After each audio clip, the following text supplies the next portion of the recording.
Salut à tous, salut à toi. Aujourd'hui, on va voir, selon moi, quels sont les 4 piliers essentiels pour être un bon prestataire vidéo. J'ai remarqué que les vidéos où je parle un petit peu de mon métier de prestataire vidéo et comment on devient prestataire vidéo marchaient plutôt bien et plaisaient. Donc du coup, je me suis dit, autant étoffer un petit peu cette partie éditoriale de la chaîne et développer un nouvel épisode là-dessus. Et donc, on va voir tout de suite quels sont les 4 critères qui, pour moi, vont faire que tu vas être un bon prestataire vidéo. Et on va voir qu'il est important de maîtriser chacun de ces piliers, entre guillemets. Le premier pilier, c'est le pilier technique. C'est important de savoir que quand tu es un presta vidéo, il faut t'y connaître en technique. Alors, en image, et donc ça va passer par connaître les règles d'optique, les bases comme les bases de la profondeur de champ, de l'exposition, d'abord aussi un petit peu jouer à la lumière. Pour ça, je te ramène un épisode, je sais plus comment je l'avais appelé, c'était les 7 piliers de la technique du vidéaste ou quelque chose comme ça. Mais voilà, c'est important, pas forcément d'être un expert partout, mais d'avoir des bases solides. Et ça d'ailleurs, c'est tout à fait possible. Et beaucoup en ont peur, mais au final, il n'y a pas de crainte à avoir là-dessus. Moi, j'ai longtemps un petit peu fui ça, mais quand je m'y suis mis, au final, en un an, très rapidement, j'ai chopé les bons réflexes, les bonnes connaissances, et ça fait peur, mais honnêtement, quand c'est bien expliqué, c'est vraiment pas si compliqué. Toujours dans le pilier technique, il va falloir le montage, c'est même vital de maîtriser très bien un logiciel de montage. Donc là, tu vas choisir ton camp entre... la plupart des gens prennent Adobe, je pense que c'est bien Adobe. Moi, j'ai choisi Final Cut. Final Cut, ça a plein d'avantages pour le workflow, pour la vitesse, pour industrialiser ta production.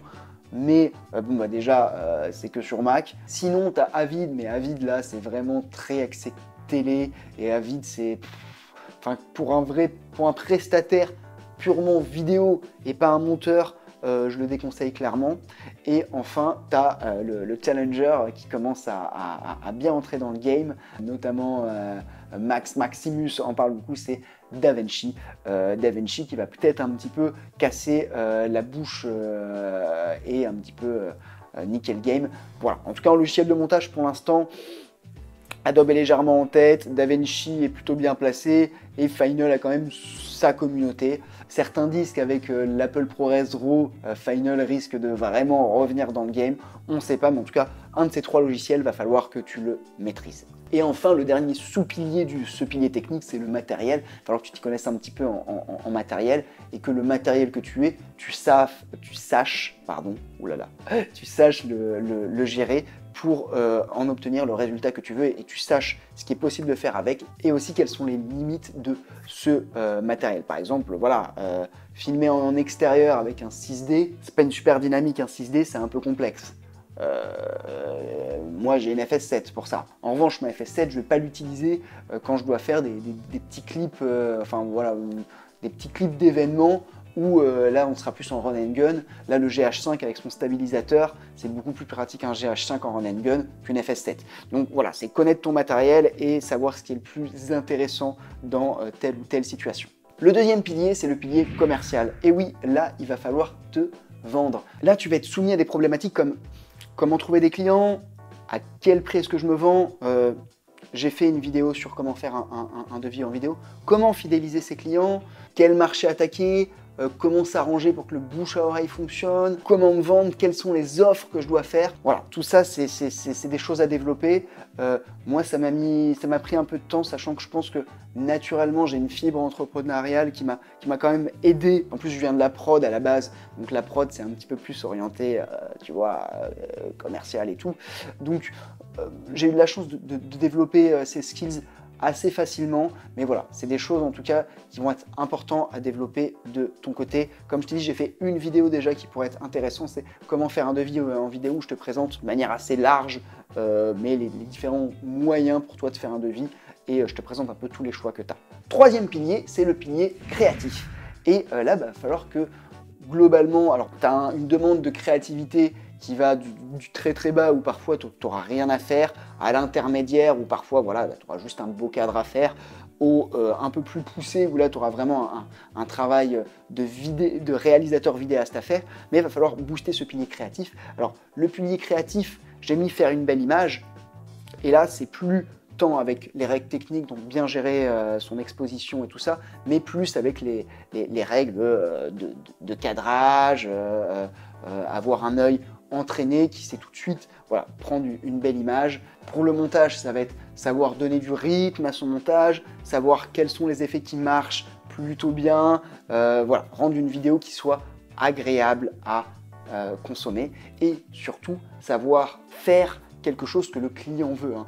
Le pilier créatif, c'est bien, mais on n'est pas dans une œuvre d'art, on est quand même dans un produit qu'on rend, c'est-à-dire qu'on a un cahier des charges à respecter. Et là, tu n'as pas le final cut, c'est le client qui a le final cut. Et l'idée, c'est que toi, tu cernes le plus tôt sa demande et que tu arrives à lui faire une proposition, bien comprendre ses besoins et lui faire une proposition via ta créativité qui le convainc.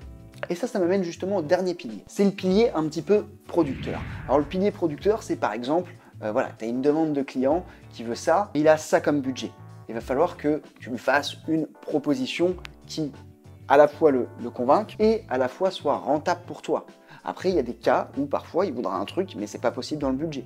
Et là, dans ce cas-là, soit tu fais une entorse, mais je t'invite à pas trop le faire, soit tu lui dis, bah non, je suis désolé, c'est pas possible. Aussi, il va y avoir toute la partie administrative, hein, gérer, alors moi je suis en société, donc c'est déjà un niveau supérieur, si tu es en auto-entrepreneur, ça va, mais en tout cas, il y a cette partie administrative qui est important de bien verrouiller. Puis il va y avoir toute la partie organisationnelle. Toi, comment est-ce que tu crées des process pour travailler plus vite, plus efficacement, pour toujours être un petit peu plus rentable et donc augmenter ta rentabilité et donc être stratégique. Et ça, les process, moi je m'en suis fait pas mal et je continue à m'en faire, j'ai encore une grosse marge de progression, mais vraiment quand tu as mis en place des process efficaces, ça te fait gagner énormément de temps, donc ça te fait gagner soit du temps et c'est cool, le temps t'es tranquille, soit tu le réinvestis pour encore travailler et gagner de l'argent, donc ça c'est toi qui fais ton choix, mais en tout cas, les process pour passer au niveau supérieur, c'est quelque chose d'extrêmement important. Voilà, on arrive à la fin de cet épisode, qui était les 4 piliers d'un bon prestataire. J'espère que ça t'a plu. Comme d'habitude, toi, dis-moi si c'est ton objectif de te professionnaliser dans la vidéo. N'hésite pas, peut-être que tu es déjà professionnel. J'espère que cette vidéo t'a plu et t'a quand même apporté de la valeur. Donc, n'hésite pas à me le dire dans les commentaires. Comme d'habitude, le petit like, tu sais que ça me fait plaisir. L'abonnement, si ce n'est pas le cas, ça me fait aussi énormément plaisir et ça me motive à continuer à chaque semaine. J'ai déjà raté quelques semaines, hein, mais en théorie, ça me motive à chaque semaine publier un épisode par semaine. Et si tu veux aussi, en fin de vidéo, je propose souvent un petit guide à thème. Donc peut-être que celui-là, tu ne l'as pas encore, ou peut-être que c'est la première fois que tu le vois, mais c'est un guide pour être un bon prestataire audiovisuel. Voilà, un petit guide que tu peux télécharger. Voilà, écoute, je te dis à très bientôt. On se retrouve dans une prochaine vidéo. Ciao!